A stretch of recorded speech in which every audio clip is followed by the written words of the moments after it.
Week 3 of the fantasy baseball season, and here's a few hitters I looked at this week. First guy, Zach Neto of Los Angeles Angels. So the Angels here, they didn't wait long to call up one of their top prospects in the system, and a guy they drafted in 2022 in the first round. So Neto, he came up right away, and so far 0 for 8 in the early going, batting 8th and 1st in the first 2 ball games at the Boston Red Sox. So he'll be the everyday shortstop right now for this Los Angeles Angel team. And one of the topper prospects in all Major League Baseball. Not a guy, obviously, we heard much about coming up through the minor leagues because he was only drafted last season. So right now, Neto available in 92% of fantasy leagues. And if you need a shortstop, which is still one of the weakest positions in fantasy baseball, I will go out there and get him.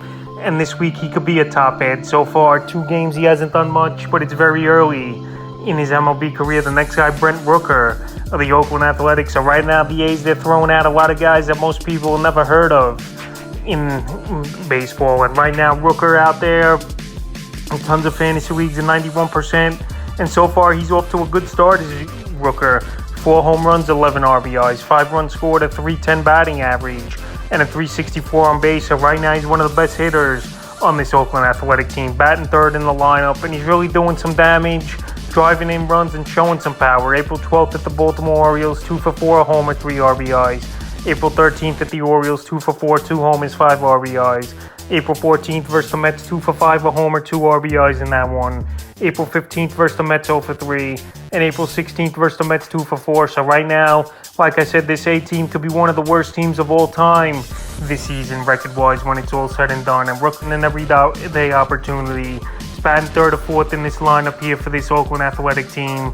And he's got to go out there and get, and you could use him as a utility man or a third outfielder on your fantasy roster. Next guy's Austin Hayes of the Baltimore Orioles. So Austin Hayes, we've known over the last few seasons, he's been a solid ball player for the most part for this Baltimore Orioles team. And right now, probably the last chance for owners to go out there and get him this week. Only out there in 46% of fantasy leagues on the season. 3 home runs, 6 RBIs, 15 runs scored, a stolen base, a .345 average, and a .390 on base. So right now, Austin Hayes definitely tearing it up for this Baltimore Orioles team. And last season, a mediocre year, 16 home runs, 60 RBIs with a .250 average. But right now, he's prime, batting 5th to 6th in this lineup for the Orioles. And a guy who's just been a hit machine in the early going. April 13th versus Oakland, 3 for 4, 2 runs scored. April 14th at the White Sox, 1 for 4 with a run. April 15th at the White Sox, 2 for 4 with 2 runs. And April 16th at the White Sox, 2 for 5. So he's a guy right now hitting for great average. And he's a guy that definitely has 20, 25 home run pop is Austin Hayes and getting the everyday opportunity. So right now, well, it's probably the last chance, like I said, for owners to go out there and get him. This would be the week to do it, to get Hayes. And he's a perfect utility man, I believe, for fantasy owners. Next guy's Elias Diaz of the Colorado Rockies. So Diaz, so far, he's off to a great start. And he's starting almost every day for this Colorado Rocky team. Finally getting an opportunity on the season. 2 home runs, 8 RBIs, 7 runs scored, 46 at-bats, a .370 average, and a .431 on base. So we know catcher's one of the weaker positions in all fantasy baseball. But right now, Diaz is going out there. He's getting the job done. Batting 5th to 6th most days in this Colorado Rocky lineup. And obviously, hitting in Coors Field is always a plus. Getting that extra adage of power and the thin air over there where the numbers will be inflated a little bit. April 11th versus the Cardinals, 2 for 4 with a homer. April 12th versus the Cardinals, 1 for 1 with a rib. April 14th at the Mariners, 2 for 4. April 15th at the Mariners, 2 for 4 with an RBI. And April 16th at the Mariners pinched hit in that ball game and went 0 for 1. So right now, Diaz is driving the baseball. He's playing good baseball, getting an everyday opportunity. To have a home ball field, obviously, like Coors Field, is always a plus to inflate the stats. And right now, he's available right now in 76% of fantasy leagues. Next guy's Chase McCormick of the Houston Astros. So Chase McCormick getting an opportunity this season here for this Houston Astro team. And he's making the most of it so far in the early going of the season. On the season here for McCormick, 2 home runs, 9 RBIs, 4 stolen bases, .275 batting average, and a .383 on base in 40 at-bats. So right now, what's banged up is McCormick with the eye injury. And hopefully he's only day-to-day and could come back soon. And last season, we saw in 359 at-bats him show some pop and drive in 44 runs. So the last few games here for McCormick before he's been out with the eye issue. April 9th in Minnesota, 2 for 5, a homer, 4 RBIs. April 10th at the Pirates 1-for-4 run. April 11th at the Pirates 1-for-5, 2 ribs. April 12th at the Pirates 2-for-4, 2 runs. And now, like I said, he sat out over the last 3 games. So right here, he was the guy, obviously, that's going to bat lead off for this Houston Astro team.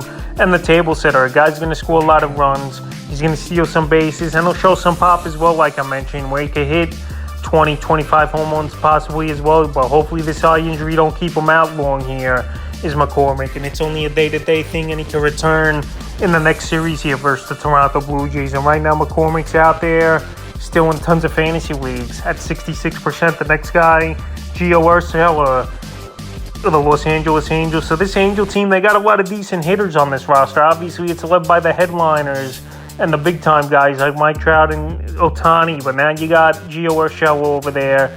You got Neto coming up. You got Anthony Rendon. You got Hunter Renfroe. So a lot of decent hitters on this team. But for whatever reason, this Angel team just never puts it together. But anyway, Gio Urshela off to a great start on the season. 1 home run, 8 RBIs, a stolen base, 9 runs scored, 49 at-bats, 347 batting average, and a 373 on base. So right now he's off to a good start. Urshela, we know he's been a pretty solid average guy throughout his career, and a guy can hit 15, 20 home runs. And right now, like I said, where you got superstars like Trout and Ohtani in the lineup, and solid other role player hitters as well. Urshela is a guy that many teams won't pitch around, and he's a guy that's going to get good pitches, and that's been the case so far in the early going for him right now with this Angel team. Available right now in 80% of fantasy leagues. April 10th versus Washington, 1-for-4 with a rib. April 11th versus Washington, 1-for-3. April 12th, 1-for-4 versus Washington. April 15th at the Red Sox, 2-for-5 with a grand slam, 5 RBIs. And April 16th at the Red Sox, 1-for-3, so he's playing every day. Batting 6th or 7th in this lineup. And like I said, he's a guy that's going to get pitches where they're going to pitch around the Trouts and the Ohtani's in the lineup. So right now qualifies as well at third and shortstop. Very versatile guy is Urshela, and definitely a guy will go out there and get him. If he fizzles out, you just drop him off on the wire. The next guy, J.D. Davis of the San Francisco Giants. So Davis was on the list last week, and he makes it once again this week here. Qualifies at first and third base. And right now, Davis, he's still out there in tons of fantasy leagues at 91%. So on the season here for J.D., 4 home runs, 13 RBIs, 7 runs scored, 341 average, and a 391 on base. So obviously the batting average, he's hitting way over his head so far in the early going is J.D. Davis. But he's a guy throughout his career we know has had pop, and a guy's had some clutch hits as well in his New York Met career. But for the last season and a half, it didn't pan out with the New York Mets. But right now, with less pressure and a good opportunity over there in San Francisco, he's getting the job done and making the most of it. April 10th versus the Dodgers, 2-for-4. April 11th versus the Dodgers, 0-for-4. April 12th versus the Dodgers, 0-for-3 with a rib.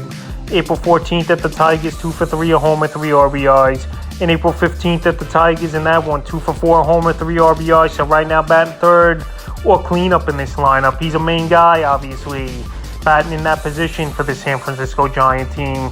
And a guy definitely can help fantasy owners here. Qualifies at first and third. And if he struggles as well, you just drop him to the wire. But I think Davis, with the change of scenery, is going to be solid. And definitely a guy to add this week off the wire. The next guy is Franchy Cordero of the New York Yankees. So Cordero, he's bounced around the league over the last few seasons with Baltimore, Boston Red Sox. But now he might have found a home with this New York Yankee team. And right now, he's available in tons of fantasy leagues still at 64%. But if he keeps up this power, he's a guy that's going to be out there only in 50% of leagues when it's all said and done after next week on the season. 4 home runs, 11 RBIs, 6 runs scored, 36 at-bats, a 222 batting average, and a 263 on base. So right now, his specialty is power and driving runs in. And right now, he's batting 6th or 7th mostly in this New York Yankee lineup. Here's Cordero. Last few games, April 11th at the Guardians, 1-for-4, homer, 3 RBIs. April 12th at the Guardians, 1-for-4, homer. April 13th versus the Twins, 0-for-3. April 14th versus the Twins, 1-for-4. And April 15th versus the Twins, 0-for-4 with a run. So right now, playing good baseball, like I said, is Cordero, showing power and batting in runs. And now with Giancarlo Stanton out as well, I think he's just going to play just about every day. First and outfield, but I know he plays DH as well for this Yankee team. But with Stanton out, more opportunities, and they need power in the lineup. So Cadero's definitely a guy to go out there and get.